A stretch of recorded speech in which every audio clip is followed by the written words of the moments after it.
قال النبي صلى الله عليه وسلم من أحب سنتي فقد أحبني ومن أحبني كان معي في الجنة أو كما قال عليه الصلاة والسلام. واجب الاحترام بزرگوں اور دوستوں، قرآن پاک کی اس مختصر سی آیت میں، حدیث شریف کے اس مختصر سے ٹکڑے میں مجھے جو بات آپ حضرات کے گوش نظر کرنا ہے وہ سرداج الرسل امام الانبیاء محمد صلی اللہ علیہ وسلم کے تذکرہ با سعادت ہے. نبی اکرم صلی اللہ علیہ وسلم ماہ ربیع الاول میں ولادت با سعادت پائے ہیں. محدثین نے وجہ لکھی ہے ربیع الاول کے مہینے کو اللہ نے آپ کے ولادت کے لیے کیوں انتخاب کیا ہے کہ ربیع کے معنی میں موسم بہار ہے، ہرا بھرا ہے، خوشنما ربیع کے معنی ہے. جس طرح ربیع الاول کے مہینے میں درخت خوشگوار ہوتے ہیں، خوشنما ہوتے ہیں، ایسے نبی اکرم صلی اللہ علیہ وسلم کے ولادت کی وجہ سے دنیا میں جو انقلاب آیا ہے، لوگوں کی زندگی میں ایسے انقلاب آ جائے. ولادت کے سلسلے میں مختلف اختلاف ہے، مختلف تاریخیں ہیں، لیکن اللہ کے نبی علیہ السلام پیر کے دن مولود ہوئے فجر کی نماز کے بعد. یوم ولدت فی و یوم بعثت فی، پیر کے دن آپ پیدا فرمائے اور پیر کے دن آپ کو نبوت دی گئی. حضرت حکیم الاسلام قاری طیب صاحب رحمۃ اللہ علیہ لکھتے ہیں اللہ کے نبی علیہ السلام کے ولادت کے دو قسمیں ہیں، ایک ولادت جسمانی اور ایک ولادت روحانی. ولادت جسمانی ربیع الاول میں ہوئی، ولادت روحانی میں ربیع الاول میں ہوئی. ولادت جسمانی جس میں محمد بن عبداللہ کا دنیا میں تشریف لانا ہے، ولادت روحانی جس میں محمد رسول اللہ کا دنیا میں تشریف لانا ہے. ولادت جسمانی جس میں نبی کا جمال دنیا میں ظاہر ہوتا ہے، ولادت روحانی جس میں نبی کا کمال دنیا میں ظاہر ہوتا ہے. نبی کا جمال بھی بے مثال ہے، نبی کا کمال بھی بے مثال ہے، نہ جمال کی کوئی نظیر ہے نہ کمال کی کوئی نظیر ہے. ولادت جسمانی میں آپ کی پاکیزہ صورت ظاہر ہوتی ہے اور ولادت روحانی میں آپ کی پاکیزہ سیرت ظاہر ہوتی ہے. نہ سیرت میں آپ جیسی کوئی مثال دنیا میں ہے اور نہ ہی صورت میں آپ جیسی دنیا میں کوئی مثال ہے. اللہ نے ولادت جسمانی میں جس طرح آپ کو حسین اور جمیل پیدا کیا ہے، خوبصورت پیدا کیا ہے، خصائص کبریٰ کے مطابق وسیم القسیم کا لفظ استعمال کیا گیا ہے. جیسے اللہ نے ولادت جسمانی میں آپ کو خوبصورت پیدا کیا گیا ہے، ایسے ولادت روحانی میں بھی بے مثال بے نظیر خوبصورت اور حسین ترین پیدا کیا ہے. نہ ولادت جسمانی کی کوئی مثال ملی ہے اور نہ ولادت روحانی کی دنیا میں نہ کوئی مثال نہ پہلے ملی ہے نہ قیامت تک ملے گی. حضرت امیر شریعت شاہ اللہ بخاری رحمۃ اللہ علیہ لکھتے ہیں اللہ نے اس سانچے ہی کو توڑ دیا جن سانچے میں اللہ نے اپنے محبوب دو جہاں کو پیدا کیا ہے تاکہ آپ کے پاس آپ کی طرح دنیا میں کسی کو بنانا ہی نہیں ہے. مورخین نے لکھا ہے حضرت جبرائیل امین اللہ کے نبی علیہ السلام کی خدمت اقدس میں جتنے مرتبہ وحی کا پیغام لے کر حاضر ہوئے کہ تاریخ میں کسی پیغمبر کی خدمت میں حضرت جبرائیل امین اتنے مرتبہ حاضر نہیں ہوئے. یہاں علیہ السلام کی خصوصیت ہے ولادت جسمانی کا تذکرہ بھی عبادت ہے، ولادت روحانی کا تذکرہ بھی عبادت ہے. ولادت جسمانی کے تذکرے سے ہمیں محبت ملتی ہے، ولادت روحانی کے تذکرے سے ہمارے اندر عمل کا جذبہ پیدا ہوتا ہے، عمل کا دائرہ پیدا ہوتا ہے. ولادت جسمانی ہمیں عشق و محبت کا پیغام دیتا ہے، ولادت روحانی ہمیں اطاعت کا پیغام دیتا ہے. حضرت حلیمہ سعدیہ رضی اللہ عنہا آقا تو جہاں صلی اللہ علیہ وسلم سواری پر پیچھے بیٹھے ہوئے اور سواری آگے بڑھنے کے لیے تیار نہیں تھے.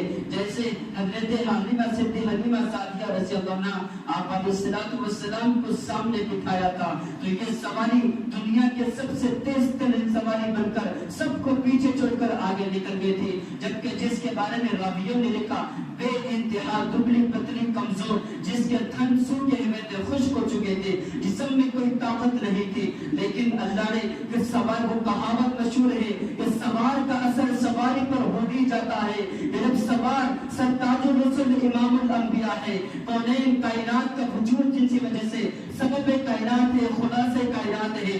آپ جب سواری پر بیٹھ گئے تو پھر اللہ نے سواری کے اندر اتنی لہانت اور شہامت بخشا ہے کہ وہ دنیا کے سب سے طاقتور سواری بن کر آگے یہ نکل پڑی ہے.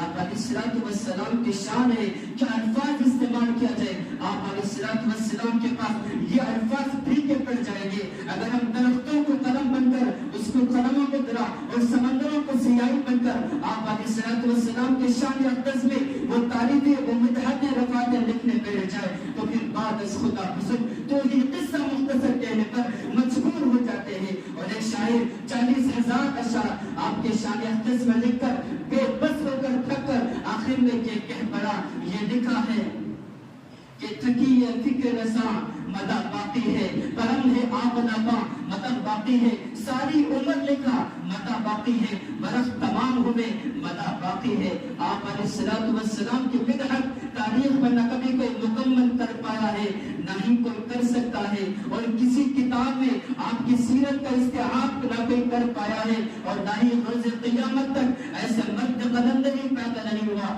جو آپ علیہ السلام کی مکمل تاریخ بیان کرنے لگے. اللہ نے اتنے خصوصیات کے ساتھ آپ علیہ السلام کو پیدا فرمایا ہے.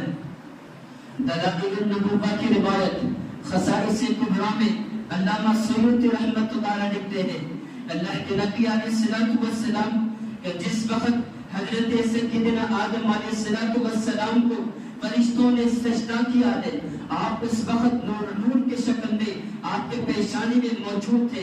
جس وقت حضرت آدم کو سجدہ کیا جا رہا تھا تو پھر آقا دو جہاں صلی اللہ علیہ وسلم کو بھی سجدہ کیا گیا رہا.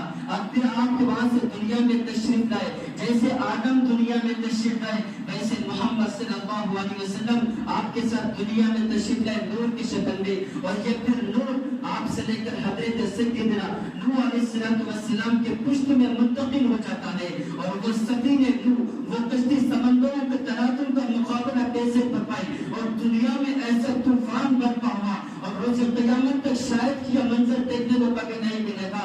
اور ان سارے چیزوں کا مقابلہ نوح علیہ السلام کی یہ کشتی یہ سمندروں کے تلاطم کا مقابلہ کرنے لگی, اور ڈوبی نہیں ہے, غرق نہیں ہے, اور وہ کیسے ڈوب پائے گی. حضرت نوح علیہ السلام کے پشت میں آپ علیہ السلام نور کی شکل میں موجود تھے. حضرت سیدنا ابراہیم علیہ السلام کو وہاں کیسے چلا پائے گی, آپ نور کی شکل میں آپ کے پشت میں موجود تھے. حضرت سیدنا اسماعیل علیہ السلام کے گلے پر چاقو چلایا جا رہا تھا, لیکن چاقو چلنے کے لیے تیار نہیں ہے, چھری چلنے کے لیے تیار نہیں ہے, وہ کیسے چل پائے گی. نور کی شکل میں آپ کے پشت میں موجود ہے. آپ علیہ السلام حضرت سیدنا عیسیٰ علیہ السلام کو قتل کرنے کے منصوبے اور سازشیں کیے گئے, بنا وہ کیسے قتل ہو جائیں گے. آپ کے پشت میں جب کہ محمد صلی اللہ علیہ وسلم موجود تھے, اور یہ سلسلہ در سلسلہ حضرت عبد المطلب تک آدم علیہ السلام سے لے کر حضرت عبداللہ بن عبد المطلب تک یہ سلسلہ روانہ ہوتے رہا, اور یہ پشت در پشت آپ نور کی شکل میں وہاں تک پہنچے ہیں. اور تاریخ گواہ ہے, یہ بات کتابوں میں شاہد ہے کہ یہ آدم علیہ السلام سے لے کر حضرت عبداللہ رضی اللہ عنہ یہاں تک جو درمیان میں سلسلہ نسب ہے, اس میں کوئی حرام کا رشتہ شامل نہیں, سب کا سب پاکیزہ اور منظم مطہر رشتہ اللہ نے آپ کے لیے انتخاب کیا ہے. آپ کی مثال بھی آپ کے انتخاب پہ بے مثال ہے. چنانچہ جس وقت مکہ المکرمہ میں قحط کا عالم ہو جاتا اور بارشیں نہیں پڑتے, اناج نہیں اگتا تھا, لوگ عبد المطلب کے پاس آتے اور کہتے آپ دعا فرمائیے. حضرت عبد المطلب چوٹیوں پر چڑھ کر, پہاڑ کے گاٹھیوں پر چڑھ کر لوگ عبد المطلب کا واسطہ دے کر اللہ سے مانگتے تھے اور دعائیں قبول ہو جاتی. محدثین نے لکھا دراصل یہ جو واسطہ لیا گیا ہے یہ عبد المطلب کا واسطہ نہیں, آپ کے پشت میں نور کی شکل میں موجود سرکار دو عالم صلی اللہ علیہ وسلم اللہ کروڑوں رحمت آپ پر نازل فرمائے, کروڑوں برکت نازل فرمائے. آپ علیہ السلام کا واسطے کی برکت تھی, اللہ نے دعاؤں کو قبول فرمایا ہے. اور یہ آپ کے بعد حضرت عبداللہ رضی اللہ عنہ کے پشت میں منتقل ہونے لگے نور کی شکل میں. اور جس وقت وہ خاتون تورات کا مطالعہ کر کے بنی اسرائیل کی متبی تھی اور تورات کا مطالعہ کر کے حضرت عبداللہ کے سامنے یہ پیشکش کیا ہے کہ میں تم سے نکاح کرنا چاہتی ہوں. لیکن چند دنوں کے بعد حضرت عبداللہ رضی اللہ عنہ حضرت آمینہ رضی اللہ عنہ سے نکاح کرنے لگے, تو پھر وہ خاتون آ کر کہتی ہے میں پہلے تمہاری طرف دلچسپی دکھاتی تھی لیکن اب مجھے ضرورت نہیں ہے. کہنے لگے کچھ دریافت کرنے پر بتایا کہ جب میں نے اپنے تورات کی کتابوں کے مطابق اپنی آخری کتابوں کے مطابق میں نے یہ پڑھی ہے نبی آخر زمان کا جو نور اور جو آخر زمان کے جو پیشن گویا ہے وہ آپ کے پیشانی میں نور کی شکل میں مجھے دکھ رہا تھا تو میں نکاح کا پیشکش کیا ہوں. اب آپ کی پیشانی میں وہ چیز نہیں دیکھ رہا ہوں لہذا مجھے اس سلسلے میں دلچسپی دکھانے کی ضرورت نہیں. اور یہ پشت کے شکل میں حضرت عابد رضی اللہ عنہ کے پشت میں اور کی شکل میں منتقل ہو گئے. اخبار الطبن اور اسی طرح نبوات النحم اور خصائص الکبریٰ میں علامہ سیوطی رحمۃ اللہ علیہ لکھتے ہیں حضرت عامر رضی اللہ عنہ کے پشت میں جیسے آپ علیہ السلام منتقل ہونے لگے. حضرت عامر کی کیفیت کا عالم یہ ہے کہ آپ تھوکتے تو تھوک پہ کستوری پھوٹنے لگتی تھی, خوشبو مہکتی تھی اور جہاں جہاں سے گزرتے درختیں آپ کو سلام عرض کرتی اور پتھر آپ کو سلام عرض کرتی. دراصل یہ جو خصوصیت ہے یہ جو امتیاز ہے یہ آپ علیہ السلام کے صدقے میں. چنانچہ عامر رضی اللہ عنہ کہتی ہے جب میری سہیلیوں کے ساتھ میں پانی بھرنے کے لیے جاتی ہوں وہ لوگ رسی ڈال کر ڈول کے ذریعے سے پانی نکالتے جیسے میں کنویں کے قریب جاتی ہوں پانی اپنے آپ کنارے پر پہنچ جاتا ہے اوپر آ جاتا ہے اور آپ کے جسم سے ایسی خوشبو پھیلتی تھی جہاں جہاں سے گزرے تو گلیاں وہ محلے سب خوشبو سے منور ہو جاتے تھے. اس محلے کے خواتین نے حضرت عبد المطلب سے یہ شکایت کرنے لگے آپ کی بہو بیوہ ہے, حمل سے ہے, شوہر کے انتقال ہو گیا, کس کے لیے خوشبو استعمال کر رہی ہے. چنانچہ عبد المطلب نے جب حضرت آمینہ رضی اللہ عنہ سے پوچھے خوشبو کیوں لگاتے ہیں حضرت آمینہ رضی اللہ عنہ کہنے لگے کہ یہ خوشبو جب سے محمد میرے پیٹ میں جب سے میں امید سے ہوں محمد صلی اللہ علیہ وسلم میرے پشت میں منتقل ہوئے تب سے میں ایسے ایسے حیرت انگیز واقعات دیکھ رہا ہوں جس کا میں تصور نہیں کر پاتی. جب میں راستے سے گزرتی ہوں تو بادلیں سایہ فگن ہو جاتے اور جب میں کسی سنگدار راستے سے گزرتی ہوں تو جو پتھریں سخت ہوتے لیکن جب میں جیسے میں ان پتھروں پر قدم رکھتی ہوں وہ پتھریں میرے لیے موم ہو جاتی. محدثین نے اس واقعے کو سامنے رکھ کر کہا ہے تو وہاں پر آقا دو جہاں صلی اللہ علیہ وسلم کی والدہ محترمہ کے قدموں قدم وہ ان پتھروں پر پڑنے پر پتھر موم ہو جاتے ہیں. تو پھر جس کے دل میں محمد صلی اللہ علیہ وسلم کی سنت آ جاتی آپ کے طریقے آ جاتے وہ دل کبھی سخت ہوا نہیں کرتا. محبتوں سے لبریز اور ممتاز زندگی گزارنے والا اور ممتاز نعمتوں والی زندگی گزارے گا. چنانچہ حلیمہ سعدیہ رضی اللہ عنہ جیسے آپ کو سامنے بٹھایا ہے دنیا میں سب سے تیز ترین سواری بن کے آ کر نکل پڑی. غار سور کے موقع پر ہجرت کے موقع پر وہ رات میں حضرت ابوبکر صدیق رضی اللہ عنہ اپنے کندھوں پر آپ علیہ السلام کو اٹھا کر غار سور پر چڑھے ہیں. سارے صحابہ صدیق ہے اہل سنت والجماعت کا یہ موقف ہے لیکن صدیق اکبر کی جو خصوصیت ملی وہ آپ علیہ السلام کے نسبت پر ملی ہے. آپ کو صحابہ میں صدیق اکبر بنا دیا ہے. اور ایسے ہی کہ جو نبی کے سنتوں کو سامنے رکھ کر زندگی گزارنا چاہتا ہے تو دنیا کی ساری کامیابی اس کے قدموں کو چھو لے گی اور یہ اٹل فیصلہ ہے. اور جو نبی صلی اللہ علیہ وسلم کے سنتوں کو پسے پشت ڈال کر آپ کی اطاعت اور رولز و ضوابط کو پیچھے ڈال کر اور کامیابی کا خواب دیکھا تو یہ خیانت و محالت کو چنو یہ امپاسبل ہے, ناممکن نہیں بلکہ ناممکن ہے. دنیا کے دلدل میں پھنس جائے گا کہ جب نبی کے سنتوں کو چھوڑ کر زندگی گزارتا ہے. اللہ پاک دونوں جہاں میں اس آدمی کو کامرانی سے نوازتا ہے کہ جو سنتوں کے مطابق زندگی گزارتا ہے. اور ہمارے اکابرین اور حضرت صحابہ کرام کی کیسی عقیدت سنتوں سے کیسی محبت ہوا کرتی. حضرت عبد القادر جیلانی رحمۃ اللہ علیہ کے مطابق لکھا ہوا ہے حضرت رحمۃ اللہ علیہ ایک دفعہ عشاء کی نماز ادا فرما کر آرام فرما رہے تھے. خواب میں سرکار دو عالم سید المرسلین راحت العاشقین مراد المشتاقین کہ محمد مصطفیٰ صلی اللہ علیہ وسلم زیارت آپ کی زیارت ہوئی تھی. خواب میں تشریف فرما ہوئے تشریف آوری اور کہنے لگے عبد القادر جیلانی تجھے دنیا کے ضرورتوں اور دنیا کی مشغولیت اور مصروفیت نے میری سنت سے غافل کر کے رکھ دیا ہے، جیسے یہ سنت کا بیتاب ہو کر اٹھ پڑے خواب سے اور سوچ رہے تھے مجھ سے کیا سنت فوت ہوئی، پھر اللہ نے دل میں ایقاع فرمایا کہ تو نماز عشاء کے لیے جو وضو کیا تھا اس وضو کے درمیان پیروں میں خلال کرنے کی سنت کو بھولا ہے، جبکہ مسئلے کے اعتبار سے دیکھا جائے تو ترک سنت جان بوجھ کر نہیں بلکہ بھول کی وجہ سے ترک سنت پر نماز بلا کر آنا درست ہے، لیکن پھر بھی عشق و محبت اس بات کا گوارا نہیں کیا۔ حضرت عبد القادر جیلانی دوبارہ آپ وضو کیے اور نماز پڑھنے لگے اور مجھ سے سنت کیسے چھوٹ پائی، اس وجہ سے اس کو سبب بنا کر 6 مہینوں تک سزا کے طور پر روزانہ 100 رکعت نفل پڑھنے لگے۔ یہ عشق و محبت کا انداز ہوا کرتا ہے، کیسے مجھ سے سنت چھوٹی ہے۔ اور آپ کے پھوپھی جان کا عالم یہ ہے کہ جب بغداد میں قحط کا عالم مچا تھا تو لوگ آپ کے پھوپھی جان کے پاس دعائیں قبول کروانے کے لیے درخواستیں کیا کرتے تھے اور آپ صحن میں جا کر جھاڑو دیتے تھے اور دے کر صحن سے اندر تشریف لا کر یہ دعا کرتے، یا اللہ کہ صحن میں جھاڑو میں نے دے دیے، اب پانی چھڑکنا آپ کا کام ہے۔ جیسے یہ دعا کرنا تھا بارش برسنا شروع ہو جاتی۔ میرے دوستوں، اللہ کے نبی علیہ السلام سے محبت اور عقیدت ہے۔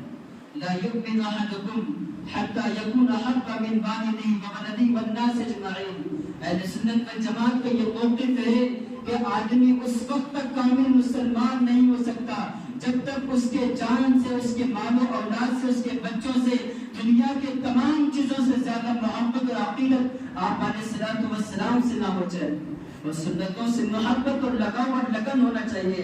حضرت انس رضی اللہ عنہ دسترخوان پر بیٹھے ہوئے اور اسی دسترخوان پر آپ کے صاحبزادہ بھی موجود تھے اور کدو کا سالن پیش کیا گیا تھا۔ آپ کے صاحبزادے کہنے لگے میں کدو کو پسند نہیں کرتا، نیام سے تلوار نکالے اور اپنے بیٹے کے گردن پر رکھے اور کہتے میرے نبی کدو سے محبت کرتے، اور جب تک تو یہ نہیں کہتا کہ مجھے کدو سے محبت ہو گئی تو پھر تب تک میں تیرے گردن کے پاس سے تلوار نہیں ہٹاؤں گا۔ اور وہ کہنے کے بعد یہ تلوار ہٹانے لگے۔ محبت کے سامنے، نبی کے ذات کے سامنے کسی کا ذات کا کوئی اعتبار نہیں، نبی کے بات کے سامنے کسی کا بات کا کوئی اعتبار نہیں، آپ ہی سب کچھ ہے۔ اللہ تبارک و تعالیٰ کے بعد کسی کا مقام دنیا میں ہے تو وہ اللہ کے نبی علیہ السلام ہے، امام الانبیاء ہے۔ ویسے رسولوں کی تعداد کتابوں کے اعتبار سے تو 4 ہے، صحیفے کے اعتبار سے 313 ہے، لیکن سب کو اللہ کے نبی علیہ السلام کو اللہ نے امام الانبیاء بنایا ہے۔ اور آپ نہ ہوتے تو نہ زمین ہوتی نہ آسمان ہوتا۔ قرآن کو کھینچا جائے، حضرت عائشہ صدیقہ رضی اللہ عنہ سے حضرت صحابہ اکرام نے پوچھا بتاؤ اللہ کے نبی علیہ السلام کی تعریف بتاؤ، آپ نے فرمایا کہ کان خلقہ القرآن، کہ تم نے قرآن پڑھا نہیں، قرآن کے ہر صفحے پر اللہ کے نبی علیہ السلام کے صفات و کمالت و جمالت، آپ کے مکارم اور محاسن کے تذکرے اور آپ کے خوبیاں لکھے ہوئے۔ ہم جب قرآن کا مطالعہ کرتے، قرآن پڑھتے ہیں تو آپ صلی اللہ علیہ وسلم کی خوبیاں بھی معلوم ہوتے ہیں۔ تفسیر کا موقع نہیں ہے، لیکن اللہ نے آپ علیہ السلام کو بڑے امتیازی شان اور نورانی شان عطا کیا ہے، چنانچہ سنتوں سے محبت اور عقیدت ہونا چاہیے۔ حضرت شیخ الہند رحمۃ اللہ علیہ لکھے ہیں اگر کوئی خواب میں اللہ کے نبی علیہ السلام کی زیارت کرنا چاہا تو 3 چیزوں کی اختیار کرنا چاہیے۔ ایک، کثرت کے ساتھ درود شریف کا اہتمام کرے، چونکہ احادیث شریفہ کئی روایات ہے کہ جو جتنا زیادہ درود کا اہتمام کرتا ہے آپ علیہ السلام سے قیامت کے دن محشر کے میدان میں اتنا ہی آپ کے قریب ہو جاتا ہے۔ اور اسی طرح دوسری جو ہمیشہ باوضو رہنا اور ہمیشہ وضو کے ساتھ جو آدمی رہتا ہے اس کے رزق میں اضافہ کیا جاتا ہے، تنگ دامنی زندگی سے نکل جاتی ہے۔ اور تیسری بات مسواک کا اہتمام کرنا ہے۔ ہمیں وہ واقعہ معلوم ہونا چاہیے کہ جب سرہند میں حضرت مجدد الفسانی رحمۃ اللہ علیہ فتنہ اکبری کے دور میں بڑا تعاقب کیا، اللہ نے بہت بڑا کام لیا تھا، چنانچہ اس زمانے میں ایک زلزلہ ہونے لگا اور پوری سرحد میں ایک طوفان آنے لگا، لوگ دہشت زدہ ہوتے، خوف رہے تھے، خوف زدہ ہو گئے تھے، ڈر رہے تھے۔ آپ نے جیب سے مسواک نکال کر زمین پر رکھا ہے اور کہنے لگی یہ پیغمبر صلی اللہ علیہ وسلم کی سنت ہے، یہ کائنات کا جو سلسلہ تھا وہ سارا کا سارا رک گیا تھا۔ یہ سنت کی طاقت ہے۔ ابن العربی رحمۃ اللہ علیہ نے لکھا ہے 1000 کرامتیں ایک سنت کا مقابلہ نہیں کر پائیں گے۔ ہواؤں میں اڑنا اور جانماز مسلح پانی پر ہوا میں بچھا کر پڑنا، ایسے 1000 کرامتوں کا مقابلہ ایک سنت پر ایک سنت کا مقابلہ نہیں کر پائیں گے۔ ابو اسحاق فرازی رحمۃ اللہ علیہ کے زمانے میں مجلس میں ایک نوجوان آیا کرتا تھا، کفن چور، اپنے چہرے پر رومال رکھ کر آیا کرتا تھا۔ ایک دفعہ انہوں نے پوچھا چہرہ کیوں چھپا رہا ہے؟ کہنے لگے کہ میں کفن چور ہوں۔ ایک دفعہ خاتون کا کفن چوری کر رہا تھا، اس کے آنکھ کھلے لے، وہ اس قدر زور اور طاقت کے ساتھ تمانچہ رسید کی طاقت کے ساتھ تھپڑ لگائے، اس کے ہاتھ کے نشانات میرے گال پر موجود ہیں، شرمندگی کی وجہ سے میں چہرہ چھپا کر آتا ہوں۔ کہنے پوچھنے لگے کہ بتاؤ کہ جن لوگوں کے تم نے قبروں کو کھودا ہے کہ ان کا چہرہ قبلے کی طرف ہے یا قبلے سے ہٹ کر ہے؟ تو وہ کفن چور کہنے لگا کہ میں 1000 کفن چرایا ہوں، 1000 قبروں کو کھودا ہوں، تم میں سے 90% لوگ ایسے ہیں جن کا چہرہ قبلے سے ہٹا ہوا ہے۔ ابو اسحاق فرازی رحمۃ اللہ علیہ قوم کو جمع کر، عوام کو جمع کر کہنے لگے یاد رکھو کہ جس کے زندگی میں سنت نہیں ہوتے، جو سنتوں سے محبت اور عقیدت نہیں رکھتا، جو سنتوں کے مطابق زندگی گزارنا نہیں چاہتا، وہ انتقال کے بعد، مرنے کے بعد اس کا چہرہ قبلے سے ہٹ جاتا ہے۔ بزرگوں، سنت معمولی چیز نہیں ہے۔ آج سنتوں کو ہلکا سمجھنے لگے۔ ہمارے استاد محترم کہا کرتے تھے جس چیز کا ہلکا پن دل میں آ جاتا ہے اللہ پاک اس کو اس چیز سے محروم فرما دیتے ہیں۔ فرمایا جو آدمی فضولیات میں لگا رہتا ہے وہ ضرور ضروریات سے غافل ہو کر رہتا ہے۔ آپ علیہ الصلوۃ والسلام سے سنت اور عقیدت ہمیں ہونا چاہیے۔ حضرت احمد لاہوری رحمۃ اللہ علیہ کہنے لگے آپ علیہ الصلوۃ والسلام کی سیرت کا استعراف نہ کوئی کتاب میں کیا گیا ہے اور نہ ہی کوئی مورخ اس کو تفصیل کے ساتھ بیان کر پائے گا، پر اللہ نے اِنَّا نَحْنُ نَزَّلْنَا الذِّكْرَ وَإِنَّا لَهُ لَحَافِظُونَ، یہاں پر ذکر سے مراد ذات قرآن بھی ہے اور ذات نبی بھی ہے۔ اللہ نے جیسے قرآن نے کہا کہ روز قیامت تک قرآن کے ایک ایک حرف کی حفاظت کی ضمانت، ایک ایک حرف کی تحفظ کی ضمانت اللہ نے ذمہ لیا ہے، ایسے نبی علیہ الصلوۃ والسلام کے زندگی کے ایک ایک پہلو کی حفاظت کی ذمہ داری بھی اپنے پہلو نے ذمہ لیا ہے۔ تاریخ کے کئی کتابیں لکھی، کسی شاعر نے کئی خوب کہا ہے دل فشانی نے تیرے قطروں کو دریا کر دیا، دل کو روشن کر دیا، آنکھوں کو بینا کر دیا، خود نانتے راہ پر اوروں کے عادی بن گئے، کیا نسل تھی جس نے اوروں کے جس نے مردے کو مسیحا کر دیا ہے۔ حضرت مولانا محمود حسن گیلانی رحمۃ اللہ علیہ روزے اقدس کے سامنے حاضر ہو کر بڑے عشق و محبت میں غوطہ لگا کے کہنے لگے دور رہتے ہیں لیکن اے جنت تو میرا دل کا طواف کر مجھ کا حضور رہتے ہیں۔ کسی شاعر نے کیا یہ خوب کہا ہے کہ جو نظمیں اور نعتیں مستند واقعات کے حوالے سے پیش کیا جاتے یہ بھی عبادت ہے۔ کسی شاعر نے کیا یہ خوب کہا ہے میرے سرکار کے فرمان کے دائیں بائیں رکھتے ہیں سبھی مہمان کے دائیں بائیں، جتنے شعراء جتنے نعت خائیں روز قیامت سبھی نظر آئیں گے حسان کے دائیں بائیں۔ تو پھر نعت پڑھنے والوں کی کیا فضیلت ہے، نعت سننے والوں کی کیا فضیلت ہے، پڑھنے والے تو حضرت حسان کے دائیں بائیں نظر آئیں گے۔ کہنے لگا جتنے شعراء ہیں سبھی نظر آئیں گے روز قیامت حضرت حسان کے دائیں بائیں، تو جتنے سننے والے سبھی نظر آئیں گے سرکار کے دائیں بائیں۔ چونکہ نعت پڑھنا ہے حضرت حسان کی سنت ہے تو پھر نعت سننا نبی اکرم صلی اللہ علیہ وسلم کی سنت ہے۔ بزرگوں، میلاد کا آج تک دنیا میں نہ کوئی منکر آیا ہے نہ روز قیامت تک آئے گا۔ میلاد کے معنی دلبری اور پیدائش کے، میلاد النبی جس کو عربی میں مولد النبی کہتے ہیں یعنی نبی کی پیدائش، اور جس وقت آپ کی پیدائش ہو رہی تھی حضرت سعد بن ابی وقاص رضی اللہ عنہ آپ کی ماں شمع کہنے لگی کہ ایسا محسوس ہو رہا تھا کہ ستارے قریب آتے آتے قریب ہے کہ مجھ پہ گر پڑے، اور ساریہ کے روشن دروازے، روم و فارس کے خزانے میرے آنکھوں کو دکھ رہے تھے۔ تاریخ کا یہ وہ بچہ ہے، دنیا میں نہ کبھی میں نے اپنی زندگی میں نہ کبھی دیکھے ہوں، اور شاید کہ قیامت تک دیکھیں گے اور دیکھ بھی نہیں سکتے۔ اللہ نے کسی ماں میں یہ طاقت نہیں رکھی ایسے بچے کو جنم دے، یہ تو رب کا فیصلہ ہے۔ اللہ نے انتخاب کر کے حسین اور جمیل آپ کو پیدا کیا ہے، اور آپ کے رفعت کا مقام، آپ کے بلندیوں کا مقام ہم ایک اندازہ لگا سکتے ہیں۔ اللہ نے حضرت جبرائیل علیہ السلام کو وہ طاقت دی، آپ عرش معلیٰ تک پہنچے اور پہنچ کر یہ کہنے لگے اگر یہ موے برتر پرم فروغ تجلی پسوزت پرم، اگر ایک قدم بھی آگے ڈالوں تو پھر اللہ کی تجلی مجھے چلا کر خاکستر کر کے رکھ دیتی ہے۔ جہاں پر جبرائیل کی جسمانی اور روحانی طاقت ختم ہوتی، وہاں پر آپ علیہ السلام کی جسمانی طاقت کی شروعات ہے، اور جہاں پر آپ کی جسمانی طاقت ختم ہو جاتی وہاں پر آپ کی روحانی طاقت کی شروعات ہے۔ جہاں آپ کی روحانی طاقت کی منتہا ہے وہی سدرۃ المنتہا عرش معلیٰ ہے۔ چنانچہ ہمیں پیغمبروں میں اللہ نے جو امتیاز بنایا، تلک الرسل فضلنا بعضهم علی بعض، بعض انبیاء کو بعضوں پر اللہ نے فوقیت دیا ہے۔